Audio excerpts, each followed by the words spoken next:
And moving forward, I think this was cool in the book. Sydney made a bold move and she wanted to bring the bees, so she brought the bees to Tangent's roof. When a leader takes a calculated risk, there's always this in the back of your mind, yeah, I would love to be able to do this or love to be able to take this risk. But then one, I don't want to lose credibility. One, I don't want it to go wrong.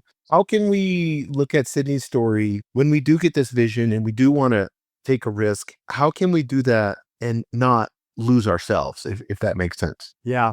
To me, first of all, is you ask yourself, how does this thing I want to do, if you will, how does it align with the vision? If it's not aligned with the vision, it's just something you think, well, this would be good to do, then that's probably dangerous. That's a risk Mhm. that you don't need to take.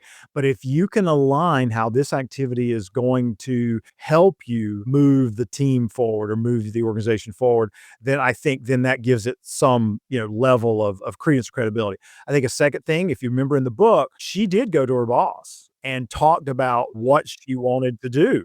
I think, it's always good to get your idea validated. Now, what was it somebody said about, Henry Ford said, "If I'd asked people what they wanted, they would said a faster horse." I think there's some truth to that you don't wanna go to somebody who's just gonna say, "Well, no, no, no, no." But, go to somebody who you can talk the idea out loud through. You can just at least Mhm. dispel Mhm. because from coaching, when you get people to verbalize things, they go, "Wow, that sounds a lot different than it did in my head."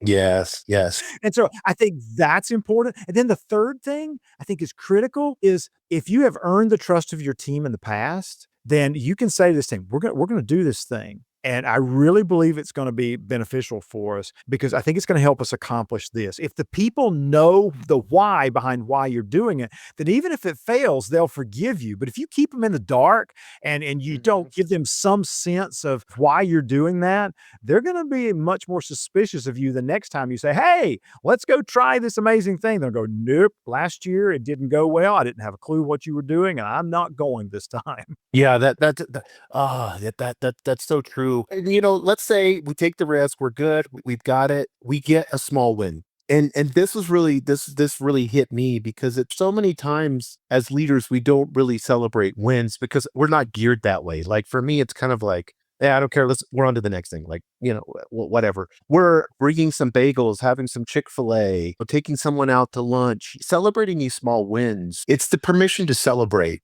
Share how important that is. Yeah, it is. And you know what's interesting is that's not one of the 6 permissions in the book. You just did one of the key things that we hope people get from the book is that we believe these are the 6 permissions you need. You might have other ones. The key is you find the permission that's gonna help you to move forward.